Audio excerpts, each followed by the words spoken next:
अंदर तो था नहीं, दीवार पे था, क्योंकि दहशतगर्द अभी मरे नहीं है ना। मार्बल से उसको तोड़ा जा रहा। मजहबी दायरों में सरकारी एम्बलम इस्तेमाल नहीं होते। उस जगह तोड़ फोड़ हुई जहाँ पर मुसलमानों को लगा ये मूर्ति है, और हमारी ज़ियारतों में मूर्ति का होना शिर्क माना जाता है, गुनाह माना जाता है। ए महबूबा मुफ्ती, ए उमर अब्दुल्ला, कान खोल के सुन ले। तुमने जो अशोक स्तंभ पर पत्थर चलवाई, इस देश की राष्ट्रीय ध्वज पर तुमने जो पत्थर चलवाई, वो दरगाह की दीवार पर नहीं, वो दरगाह की दीवार पर नहीं, इस दिल में मारे हो तुमने पत्थर, इस दिल में मारे हो। और कितना गिरोगे ए मुसलमानों, और कितना गिरोगे? शर्म आती है मुझे तुम जैसे मुसलमानों को देखकर। ज्यादा दिन की बात नहीं, सिर्फ कुछ दिन पहले कश्मीर पहलगाम आतंकवादी ने 28 जिंदगी, 28 परिवार उजाड़ चुका है। वो दर्द अभी तक एक दिल से उतरा नहीं, तुम दूसरा दिल में पत्थर चला रहे हो। इस देश की हर एक बच्चा लानत भेजती है तुम पर, लानत भेजती है।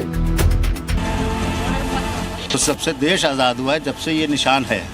अब इसको मतलब जो भी मिटा रहा है ये गलत कर रहा है। तरक्षा भी मुस्लिम, उमर भी मुस्लिम, महबूबा भी मुस्लिम, और जिन आम लोगों की बातें आपने सुनी वो भी मुस्लिम, लेकिन मस्जिद में राष्ट्रीय चिन्ह के अपमान पर इन सारे मुसलमानों की सोच जुदा है। सारी जहां से अच्छा हमारी देश की गुरूर, देश की आन बान शान, और तुमने उस पर पत्थर बरसाया।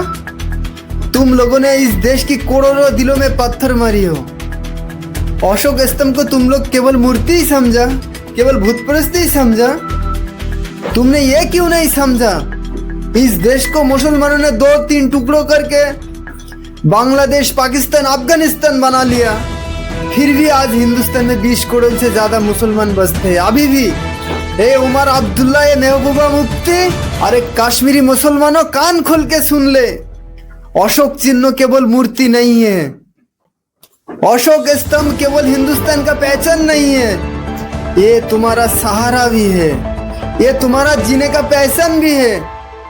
अभी भी वक्त है, देश से माफी मांग लो। ये हृदय सम्राट अशोक का देश है, ये गांधी का देश है, ये बाबा साहब भीमराव अंबेडकर की देश है। तुम्हें माफी जरूर मिलेगी, बस एक बार माफी मांग लो। इतनी नफरत, इतनी गुरूर, मेरी जैसे लाखों मुसलमानों का सर झुक जाता है तुम जैसे मुसलमानों की वजह से। मुझे शर्म आती है कि तुम जैसे लोग हमारा बिरादरी का है। केवल तुम्हारी हरकतों की वजह से ना जानी कितनी बेगुनाह मुसलमान आज जिंदगी भर जेल में सड़ रहे हैं, और साथ में उसका परिवार भी तड़प तड़प कर मरती है। देश की हर कोने कोने में पीट पीट कर हत्याएं होती है। केवल तुम जैसे मुट्ठी भर मुसलमान के लिए आज देश में हमारे साथ ये भेदभाव हो रहा है। हमें शौक की निगाहों में देखा जा रहा है, सिर्फ तुम लोगों की वजह से। इतनी नफरत। हिंदू दुखी थे कि मस्जिद पर कैसे और क्यों राष्ट्रीय चिन्ह आ गया। आप बाकी जो मजहबी दायरों में फंक्शन होते हैं जहां इस तरह के पत्थर लगते हैं, आप गूगल करके निकाल के देखिए, कहीं पे भी ये सरकारी एम्बलम जो है इस्तेमाल नहीं होता। सरकारी एम्बलम सिर्फ और सिर्फ सरकारी फंक्शनों में इस्तेमाल होता है। मस्जिद जो है, दरगाह, मंदिर, गुरुद्वारा, ये सरकारी दायरे नहीं है, ये मजहबी दायरे होते हैं। मजहबी दायरों में सरकारी एम्बलम इस्तेमाल नहीं होते। इतनी नफरत, हिंदू समाज से इतनी नफरत। तुम्हें तो उनकी आगे सर झुका के जीना चाहिए, इनकी कर्ज तले दब के तुम्हें मर जाना चाहिए, इनकी एहसान तले जिंदगी कुर्बान कर देना चाहिए तुम्हें। जैसे एक माँ बाप अपनी जिगर का टुकड़ा एक बेटी संतान को किसी गैर मर्द के हाथों सौंप देती है, उसके जिंदगी मधुर बनाने, फूलने फलने के लिए, क्या उस मर्द को कोई फर्ज नहीं बनता कि अपना बीवी का माँ बाप की आगे सर झुका के जीना सीखे? क्या उसकी कर्ज तले नहीं रहना चाहिए हमें? क्या उस माँ बाप की शुक्रिया अदा नहीं करना चाहिए हमें? तो फिर तुम किस खेत की मूली हो? इसी देश की खाओगे, इसी देश में फलोगी फूलोगी, और इसी देश से गद्दारी। देश की अशोक स्तंभ को तोड़ना क्योंकि इसमें सिर्फ तुम्हें मूर्ति दिखाई देती है, क्योंकि इसमें जानवर की मूर्ति बना हुआ है। तो फिर क्यों ले जाती हो नमाज पढ़ने का टाइम जेब में भर के? क्यों ले जाती हो मस्जिद में? उस हर नोट पे, हर सिक्के पे तो अशोक स्तंभ का ठप्पा लगा रहता है ना।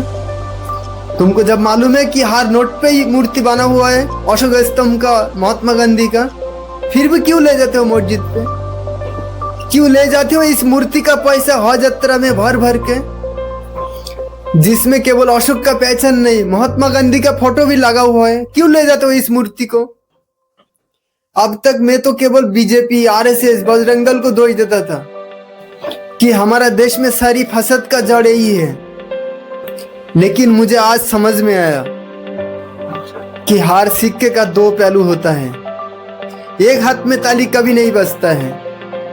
अरे मुसलमानों, हमारा देश की सबसे बड़ा मुस्लिम स्कॉलर मोहम्मद मदनी साहब से भी तो हमें देशभक्ति सीखना चाहिए कि देशभक्ति किसे कहते हैं। जब उनसे आपकी अदालत में सवाल पूछा गया कि मदनी साहब बताइए, आपके लिए देश सबसे ऊपर है क्या आपका इस्लाम? तो मालूम है मदनी साहब क्या खूबसूरत जवाब दिया। कहा, मेरे दोनों आंखों में से जैसे किसी एक आंखों में फोड़ नहीं सकता हूं, उसी तरह ये देश मेरे लिए जितना जरूरी है और मेरे लिए इस्लाम भी उतना ही जरूरी है। दोस्तों, मेरे देशवासियों, कश्मीर में कुछ मुसलमानों ने जो गलती किया है, मैं जानता हूँ हम मुसलमान आज माफ़ी मांगने का लायक भी नहीं हो, फिर भी इतना जानता हूँ गलती करने से ज़्यादा माफ़ करने वाला हमेशा बड़ा होता है।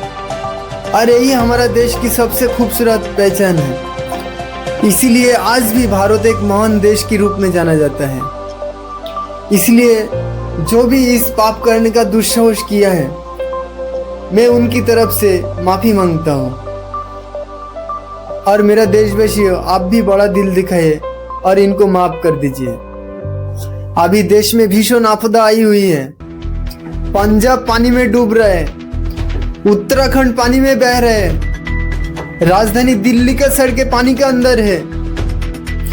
देश में दिन ब दिन बेरोजगार बढ़ रहे हैं, गरीब और गरीब होते जा रहा है। चलो हम सब मिलके इन सब मुद्दे पर चर्चा करें। और जाते जाते मेरा यूट्यूब चैनल महात्मा गांधी 2 बांग्ला शायरी अभी तक सब्सक्राइब नहीं किए हो तो प्लीज़ सब्सक्राइब करें। और वीडियो पूरा देखने के लिए आपको बहुत धन्यवाद।